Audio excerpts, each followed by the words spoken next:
Hi guys, and welcome back. Today I'm working on another watercolor painting that I am drawing inspiration from the season, from fall time, and a lot of those feelings and memories that this time of year gives me. I've been preparing myself to go on this mission to draw more inspiration from the things that I used to love, and this time of year is absolutely one of the biggest inspirations I have in my life for feeling happy. So yeah, we are working on this little watercolor painting. First, when I worked on the sketch for this one, I knew that I wanted it to be very warm, amber, orangey colors.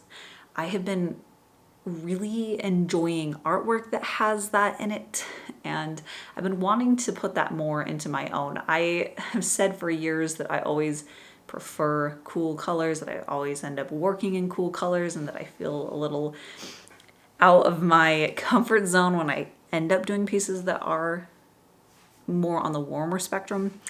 But I just have been gravitating more and more towards like dark burnt yellows and oranges, and I want to be able to master that and really work with it in a way that makes me happy. So that's the first thing that I knew off the bat working on this piece, that it was going to go in that direction as far as the colors. I tried out a couple different little quick color comps, color palettes that I could use, but this one was the one that ended up sticking the most, that felt the most like the spirit of the idea that I wanted to paint. And I know that moving forward, I really want to be able to take this kind of color palette and find a way to really enhance it so that it feels like the lighting is coming from like a candle or firelight. I love that coziness that can be achieved in artwork, and I think that that would really be one of my end goals with figuring out how to use this kind of color palette better, is to push that feeling of a very specific type of light source. Oh, and this original painting is available at my shop. There's a link down in the description if you'd like to check it out and give her a new home just in time for the season, for spooky Halloween season. She's also one of the 3 exclusive stickers for Patreon for the month of September. So if you'd like to get her sticker and 2 more stickers, then make sure to sign up for the sticker pack tier or the print tier over on my Patreon. By the end of the month, there's a link down in the description that'll take you over there. Working on this tiny painting and her tiny little face was actually probably not surprising, but very difficult. When I work on really tiny paintings like this with really tiny faces, it can be a bit stressful, honestly, because I want it to fit as close to the sketch as I can, because I like the sketch, and I tend to make the mistake of working on a sketch at a much higher resolution on Photoshop, because I usually sketch things out digitally so I can really finesse it. I can keep working on it and resizing things, and I can move a lot quicker. But I tend to work at a higher resolution than I should be, because I can really zoom in and I put all these little details into the eyes and the exact flow of the eye shape, and then when I print it out to the actual size that I'm going to paint, so much of that gets lost and it gets really simplified down to just a few brush strokes, really. So that, I think, is something that I can adjust a little bit better when I'm working on the sketch, so that it will be easier to meet somewhere in the middle between the actual painting and the sketch that I'm working from. But I'm actually happy with how this one turned out with the face. I, in fact, like some aspects of it more than the sketch, which almost never happens. I usually prefer the sketch of the face more. But yeah, I was happy with this one. So that was really nice. One of the things that I do whenever I'm working on a face is I have the sketch right next to me so that I can look at it really closely and analyze where the expression is coming from, where the tilt of the lines need to be, and just a lot of little subtle things that can get obscured as I paint it over the lines. And that helps a ton for me to keep it in the right direction, to make sure that it's sticking to that original vision that I had.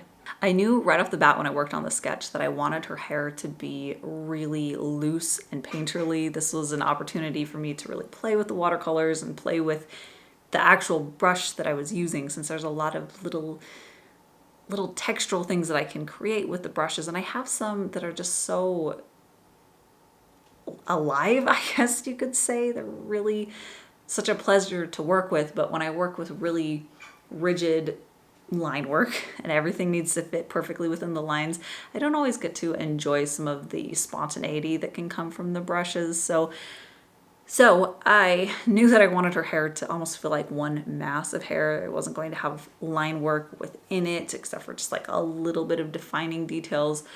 And I loved working on it like that. It was just so much fun to mix the colors and watch them granulate together.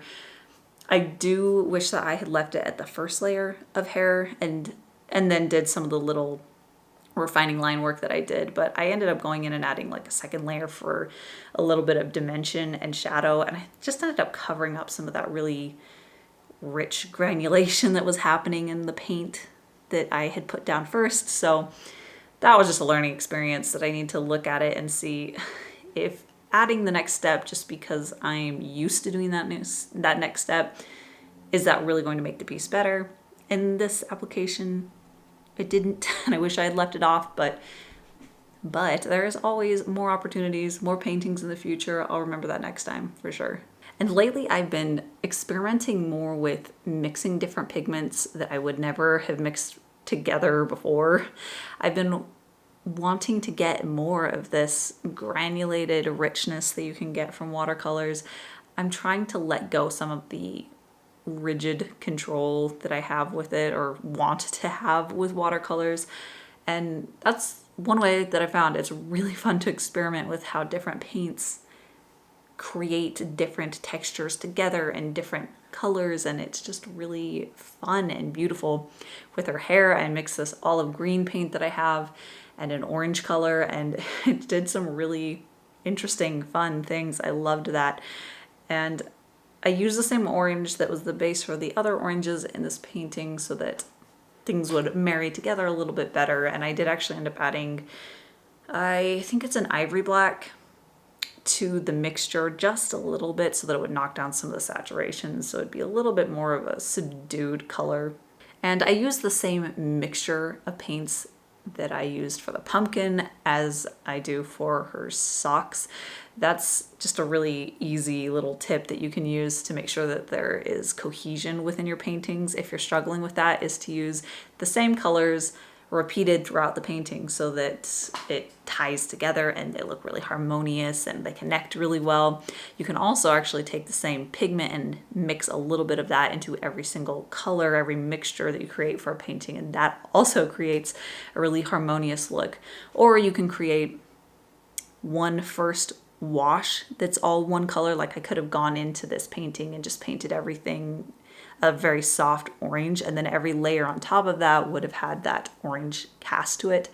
I usually don't use that method because I end up using so many layers to glaze to create the final effect that's just one extra layer that kind of inhibits how much the paper can absorb. So I prefer to mix that into the process, but it is one of the ways that you can create a more harmonious color palette on your painting. And as always, I love painting all of the tiny little details. There were so many little details that I let myself have in this painting, from the little stitches on her scars, I guess you could call them, and all of the little tiny hash marks, I guess you could say, that I put on the pumpkin. I had a lot of fun painting the little bats in her hair. It's the same color mixture as what I used for the little bit of line work that I put on the edge of her hair as well. That way it just melds right into her hair and it looks like it's part of it, which is what I wanted from the sketch. I just wanted these little like subtle bats that just kind of lived in her hair and created a little bit more Halloween spirit in this character. But that was probably my favorite detail to paint. And I painted a lot of these details with this really tiny brush. I think it was 0.5 round. It was really short. And I don't know why I haven't used a brush like this forever. Like looking back, I don't know why, but I tend to use really, really thin brushes, but they're longer liner brushes for this kind of detail. And that's great for actually doing line work when I want to put down a lot of paint on a very smooth line. But when I'm doing these really tiny short details, that tiny brush was perfect.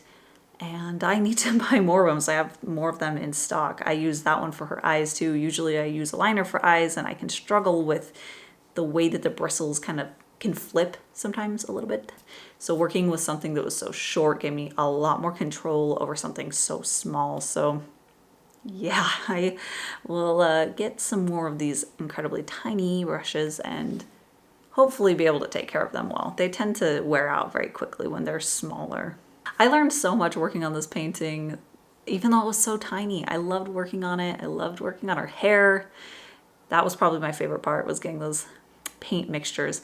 But just a reminder, the original painting is available at my shop, and there's a link down in the description that'll take you over there so you can check that out and give her a new home if you'd like. And she is also one of the exclusive stickers for Patreon for September. So if you'd like to get a sticker of her and 2 more, then make sure to sign up for the sticker pack tier or the print tier over on Patreon by the end of this month. There's a link in the description. And as always, I want to give an incredibly huge thank you to all of my patrons over on Patreon. You guys are the reason that I can do what I do every day, that I can continue painting. So from the bottom of my heart, thank you so much for all of your support. And that's it for today. So thank you guys so much for watching, and I'll see you next time.